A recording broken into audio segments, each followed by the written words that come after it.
প্রবাদ আছে, একটি দুর্ঘটনা সারা জীবনের কান্না। আমরা তেমনই একটি দুর্ঘটনার বর্ণনা আপনাদের সামনে তুলে ধরব। গতকাল 21শে নভেম্বর, শুক্রবার সন্ধ্যার একটু আগে গাংনী উপজেলার আকুপুল সড়কে দুটি মোটরসাইকেল মুখোমুখি সংঘর্ষে একজন নিহত হয়, আহত হয় আরো দুজন।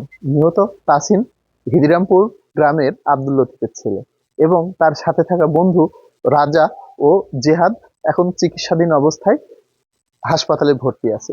ওই যে প্রবাদ আছে না, ধ্বংসস্তূপ দেখে বোঝা যায় এখানে কি ছিল।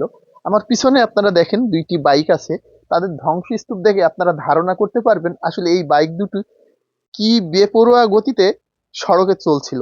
এবং একটি বাইকের আপনি দেখেন, এই যে টিভিএস আরটিআর, এটা উচ্চ সম্পন্ন গাড়ি, তার ইঞ্জিন, চ্যাসিস, সিলিন্ডার থেকে শুরু করে রিম পর্যন্ত ভেঙে গেছে। আর তার সামনেকার যে শেড, মিটার শেড বলে থাকি আমরা, সেটির কোনো চিহ্ন এখানে নেই।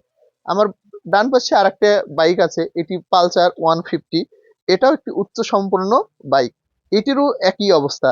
আপনি দেখবেন ইঞ্জিন বক্স সহ ভেঙে দুমড়ে মুচড়ে গিয়েছে। নিহত তাসিন গাংনী ডিগ্রি কলেজের নিহত তাসিন খলিশাকুন্ডি ডিগ্রি কলেজের ছাত্র। তার এই বেকারত্ব জীবন ঘোচানোর জন্য তিনি প্রবাস জীবনে পাড়ি দেবেন। পরিবারের সমস্ত সহযোগিতায় তার আজকে ফ্লাইট হওয়ার কথা ছিল। তবে তাসিন প্রবাস জীবনে যাওয়ার আগে বন্ধুদের সাথে ঘুরতে বের হয়েছিল। সেই ঘুরতে বের হয়ে সে বন্ধুদের সাথে বাইক রেসে অংশ নিতে গিয়ে তার আজ মৃত্যু হয়েছে। তাসিন মারা গেছে, তার পরিবারটা আজকে তাকে হারিয়ে বাকরুদ্ধ হয়ে গেছে, শোকাহত। আমরা মূলত এই মেসেজটি সকলকে দিতে চাচ্ছি যে সড়কে যে প্রতিনিয়ত দুর্ঘটনা ঘটছে, এই দুর্ঘটনা ঘটার পিছনে কিন্তু আমরা যারা সড়কে চলাচল করে আমরাই অধিকাংশ দায়ী। তাই আমরা সড়কে চলাচলের ক্ষেত্রে এর একটু সচেতন হব এবং সড়কে এসে রেসের প্রতিযোগিতায় আমরা নামবো না। কারণ আমার এই রেস আমার পরিবারকে সারা জীবন কান্না কান্না করাতে পারে, অশ্রু ঝরাতে পারে।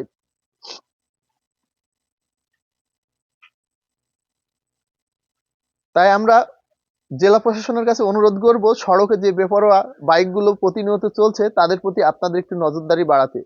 তা না হলে এই তাসিনের মতো অনেক পরিবার তার পরিবারের একমাত্র সম্বলটি হারিয়ে সারা জীবন কান্নায় ভেঙে পড়বে। আপনারা আরো অবগত আছেন, গতকালকেই গাংনী উপজেলার বাউট গ্রামে একই দুর্ঘটনা ঘটছে। সেখানেও একটি দ্রুতগামীর মোটরসাইকেল এক পথচারীকে আঘাত করলে সেখানে পথচারীর মৃত্যুর ঘটনা ঘটে। আসলে এই মৃত্যু আমাদের কারোরই কাম্য না।